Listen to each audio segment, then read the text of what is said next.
Hello, everybody. I'm Mark, I'm Rob. and welcome to Mark and Rob's Sports Showdown, the hottest and best sports talk show on the planet, in the universe. For Anyways, sure.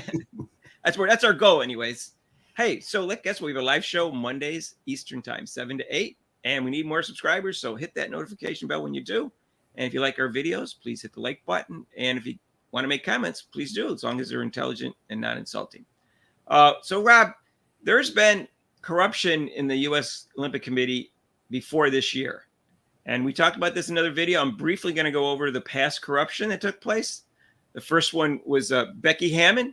She was second in the MVP voting in the year before the Olympics and didn't even get an initial list of 20 people, which is ridiculous. And then she was never on the team. She played for Russia.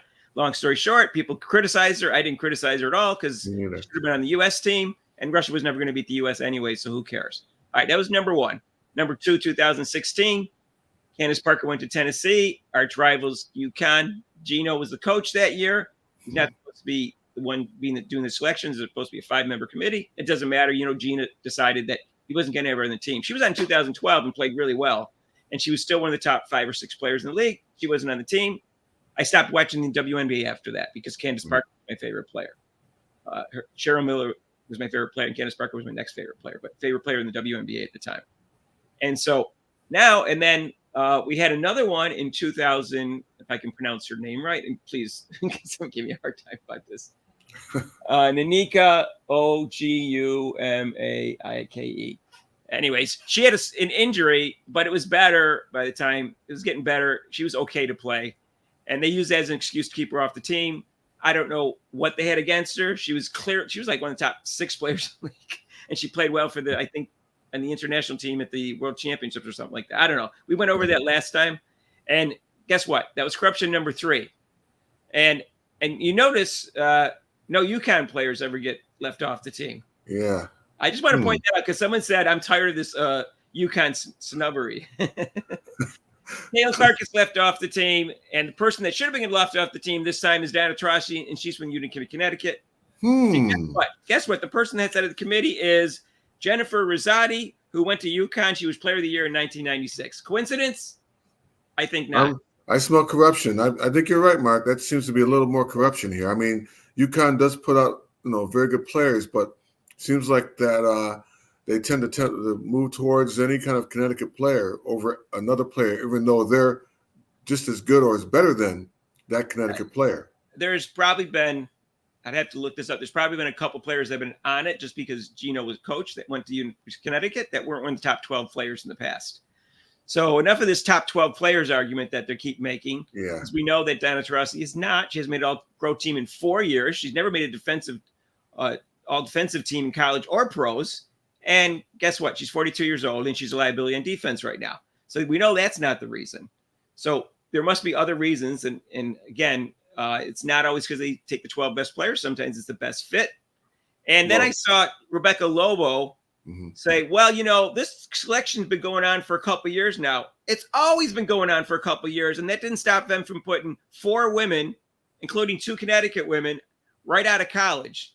And, oh, by the way, according to Diana Taurasi, she won 3 championships all by herself. Let me give you this quote. You notice when let me just say real quick, and there's one dumb reason why they want her on the team that people are saying, oh, they should let her get her six.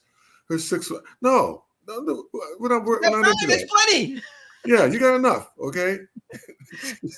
And so the reporter was asking, she said, weren't you named to the team right away, like right after you got out of college, like before the WNBA season starts? She goes, yeah, after I won, I'll repeat that, after I won 3 national championships in a row, I was named.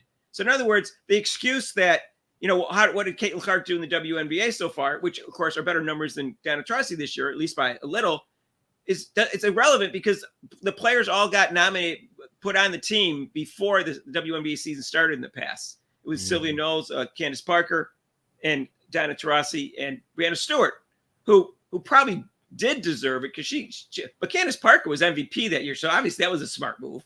But Diana Taurasi wasn't as good as are those 2 players coming out of college. So, but she happened to win 3 championships and went to University of Connecticut. And I'll get into that in another video. Why I don't think she's good. Mark, again, or she's not as good as Clark either. And I'll get into that in another video. Well, Mark, and another thing, again, I think you probably mentioned it already, that the reason why Clark why didn't she go to the Olympic tryouts? She was playing the NCAA tournament. That's why she couldn't go to the tryouts. Oh, I wonder who chose that weekend. Maybe Jennifer Rosati, a UConn player. Could be. The committee chose the weekend. They know it was Final Four weekend. They knew Iowa had a pretty good shot at making the Final Four. They knew Clark's team made it to the finals the year before, and they had a number one. They were highly ranked that year. Please, I'm sure that wasn't the only weekend they could have chose. Please, I'll use a famous person's way. Stop it. Who says that? Famous person, I know. So that, you know what?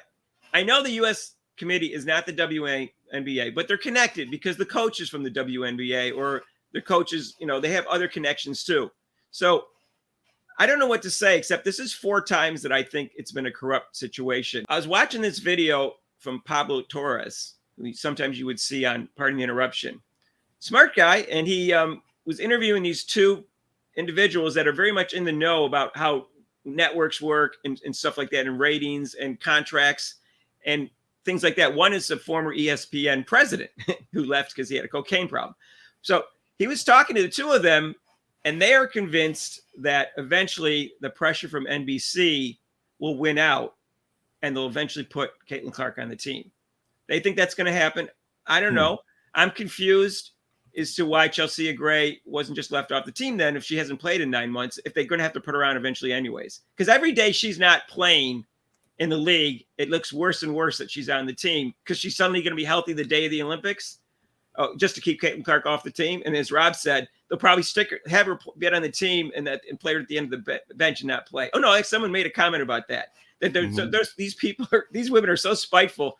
They'll put Chelsea Gray in the team, even though she's not healthy, and just play her 2 minutes a game, and just keep her on the team so they don't put Caitlin Clark as a replacement. Go ahead, Rob. Sorry. Yeah, no, you're right. I mean, it's totally this. Like I've been saying, the bottom line is money, and though NBC is not on the Olympic choosing committee, they are hosting the Olympics, and like the games that are mostly, or the most events that I've watched, probably like second or third would be women's basketball. So I'm pretty sure they have a little influence on here. If they do put her on the team, it's definitely because, I mean, that's moolah for them. Mm-hmm. And Dawn Staley's on the committee too. And who did Dawn Staley's undefeated team lose to 2 years ago? Iowa and Caitlin Clark. And coincidence? I think not. I wouldn't be happy with that player beat me. This player was the main reason. I don't want to say Caitlin Clark won the game, but she was the main reason they won the game in semifinals. I don't want to sound like Dana Taurasi for Caitlin Clark, but she was the main reason. She had a really good game against them. That just goes to show you, even with Gino, he's a male, but that just goes to show you the pettiness of the women. Because someone beat you or someone is not from your college, I'm not going to put you on the team. That doesn't make sense. Even though you're just as good or better, or might give them a chance, you still don't want to put them on the team because of that. So let's go over the reasons they've given. Number one, they said, well, if she sits at the end of the bench, her fans would be upset. Big deal. Just play her a little bit more. There's going to be plenty of blowouts. And guess what? I think she fits in well with the team because her passing's great and they got a bunch of scores.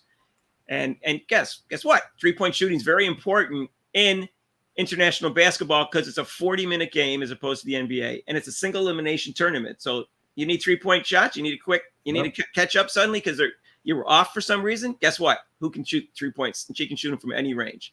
So right. I think she fits in anyways. But they also that excuse is okay. Well, the 2-year process, Lobo said. Well, of course, we've already knocked that out of the water because they've always added players before. So they're running out of excuses in terms of the best players. We know Dana Taurasi's on it, so they're not doing that. Go ahead, Rob.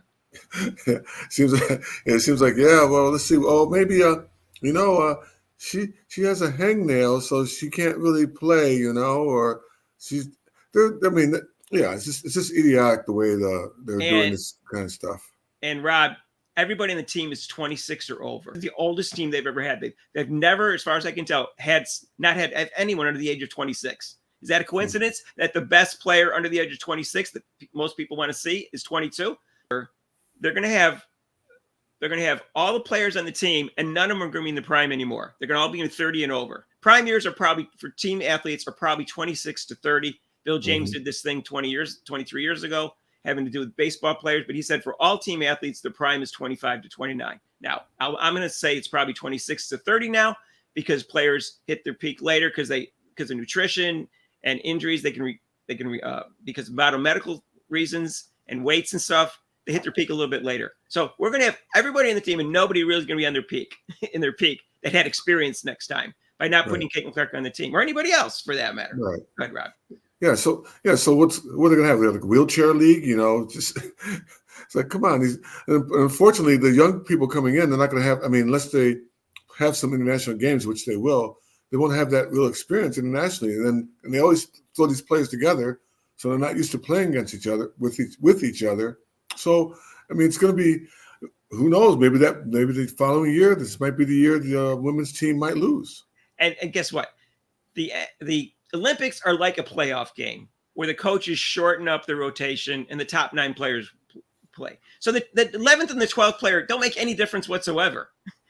They just don't play if it's a close game or if they're behind, or they played against the number 2 or 3 team, or the number 2 or 3 team in the world. If they have a matchup with them or whatever, they don't play much. So the 11th and 12th player make no difference whatsoever. So that's really a poor excuse. Oh, we're there to win. Oh, come on. Get out of here. Yeah, we're not that dumb. That was the reason. We're there to win. You're going to win anyway. You got the. They all know they're going to win. They're 70-3, but they've won 56 straight. They've won 7 straight gold medals. The 11th and 12th player make zero difference on who they are. They could stick Rob and I for 11th and 12th player. And guess what? We wouldn't get playing time. And it wouldn't make any difference because the top 9 or 10 players would get almost all the playing time anyways. And that's fair. Plus, like we said before, Mark coached his team. He's never coached basketball. He can coach his team. I made an 8th grade church team, and then I wrestled, and then I played Ultimate Frisbee. I know nothing about coaching basketball. I know basketball. I've been watching it for almost 60 years, but not as much as Rob. And you probably know more than most people, Mark. Believe me. I could coach that team to victory because all I have to do is stick the starting 5 in and then make substitutions. I don't even have to call timeouts. I wouldn't have to tell them what the play is. You go in. Hey, you number 12, you go in. AJ Wilson, Brandon Stewart can figure it out. All right. I wouldn't have to figure anything out. Anyways, but okay, so that's my feeling on that. Rob, anything else you want to say about the corrupt U.S. basketball like committee? I said, even though she's an alternate, if she's not on the team, I'm not watching.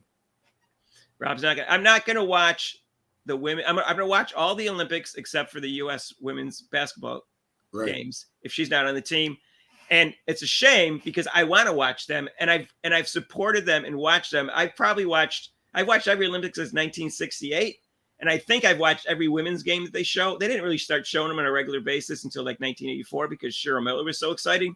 But I think I've watched every game since then just to support the women. And I like to see how good the women are, how good the players are in the league because I know I don't watch a lot of WNBA.